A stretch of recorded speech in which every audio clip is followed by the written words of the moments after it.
Saul Bass, 1920–1996, was an American graphic designer and Oscar-winning filmmaker, best known for his design of motion picture title sequences, film posters and corporate logos. Bass became known in the film industry when after he created the title sequence for Otto Preminger's The Man with the Golden Arm. The film was about a jazz musician's struggle to overcome his heroin addiction. Bass decided to create an innovative title sequence. He chose the arm as the central image because it is a strong image relating to heroin addiction. This caused quite a sensation. For Alfred Hitchcock, Bass invented a new type of kinetic typography, an animation technique mixing motion and text to express ideas using video animation. This made him a revered graphic designer. Bass wanted a simple and visual sentence to evoke the essence of the story, and for audiences to see familiar parts of their world in an unfamiliar way. For example, like in Walk on the Wild Side, where an ordinary cat becomes a mysterious prowling predator. Bass used a variety of techniques, from cutout animation to fully animated mini-movies and live-action sequences, and with his wife as continually experimenting with innovative effects. After a break of about 20 years, they were rediscovered by James Lawrence Brooks and Martin Scorsese in the 1980s, when they moved from optical techniques to the use of computerized effects. To a certain extent, all modern opening title sequences that introduce the mood or theme of a film can be seen as a legacy of the Bass's innovative work.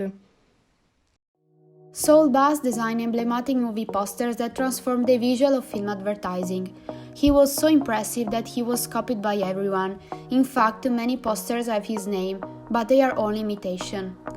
Before him, movie posters were dominated by the representation of key scenes or characters from the film. But thanks to him, the poster changed. They were characterized by a distinctive typography and minimalistic style, so they visually communicated key essential elements of the film. He didn't work in the movies very often, but many of the posters and title sequences he created have grown to be as famous as the film for which he created them. Directors were floored by Bass' ability to distill a story down to its bare essence. His thick black lines and bold swatches of colors focused the viewer attention. Other posters would simply try to overwhelm it. He created some of his best-known posters for films directed by Otto Preminger, Alfred Hitchcock, Billy Wilder and Stanley Kubrick. His last film poster was created for Steven Spielberg's Schindler's List, 1993, but it was never distributed.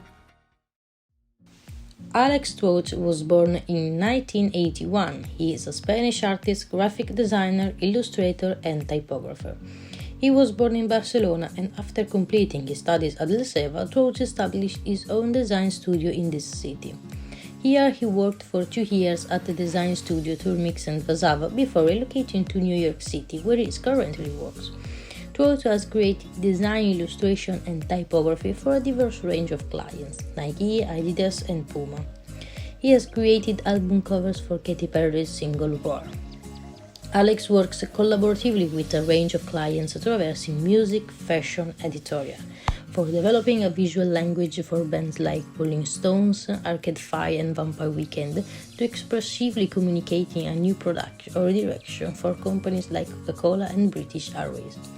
Alex also works to develop engaging editorial for publications like the New York Times, BBC and Esquire UK.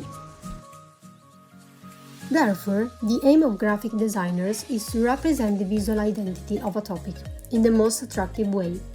This is what Truch does in his works. He has developed an intuitive way of working that now is his expression style. This graphic uses illustrations and typography. But what is typography? It's the art of arranging letters and text in a way that makes the copy legible, clear, and visually appealing to the reader. This technique involves font style, appearance, and structure, with conveying messages and emotions. He wants to provoke emotions through psychedelic effects and eye-catching colors. As a graphic designer, Truch focuses on the potential of language as a visual instrument, pushing language to its limits. In this way, seeing and reading become the same action, and text and image become one unified expression. Truch mixes styles, genres, and drawing equally, from pop culture, street culture, fashion, and music. To create this project, Truch firstly uses drawing and painting techniques, but secondly, he uses 3D programs such as Illustrator, Photoshop, and Cinema 4D.